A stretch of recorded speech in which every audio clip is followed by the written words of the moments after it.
8, 9, 2. 1, 2, 3, 4, 5, 6, 7, 8, 9, 3.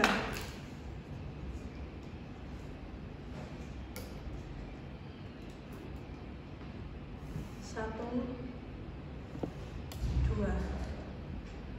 Nah, itu dilakukan sampai siklus ke-5. Kemudian selanjutnya, setelah sudah dilakukan RCP, kita cek kembali untuk nadi dan nafas pasien seperti tadi dengan hitungan selama 6 detik, tidak lebih dari 10 detik. 1, 2, 3, 4, 5, 6. Baik, selanjutnya setelah kita melakukan pengecekan nadi dan nafas dan ditemukan bahwa tidak ada nafas namun ada nadi, maka langkah selanjutnya adalah kita berikan nafas dengan prinsip isi klaim. Nah, untuk prinsip isi klaim ini kita berikan sebanyak 10 sampai 12 kali per menit. Lalu setelah itu kita lakukan pengecekan nadi dan nafas kembali sebanyak 6 detik. Nah, baik, saya akan mempraktekannya untuk prinsip isi klaim. Posisinya seperti tadi, seperti ini.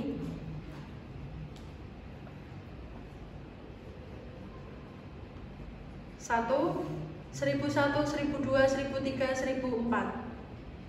2, 1001, 1002, 1003, 1004. 3, 1001, 1002, 1003, 1004. 4, 1001, 1002, 1003, 1004. 5, 1001, 1002, 1003, 1004. Begitu selanjutnya. Kemudian kita cek kembali nadi dan nafas pasien. Jika pasien sudah ada nadi dan sudah ada nafas, maka langkah selanjutnya adalah kita berikan posisi pemulihan pada pasien. Baik, selanjutnya kita melakukan posisi pemulihan. Untuk tujuan posisi pemulihan yaitu yang pertama untuk membuka jalan nafas dan mengurangi resiko terjadinya penyumbatan jalan nafas. Untuk caranya, posisinya itu seperti ini. Tangan pasien yang sebelah kanan kita bentuk huruf L, lalu tangan yang berseberangan atau sebelah kiri kita silangkan ke bahu. Kemudian kaki di sebelah kiri kita tekukkan seperti ini. Setelah seperti ini, kita miringkan secara perlahan-lahan.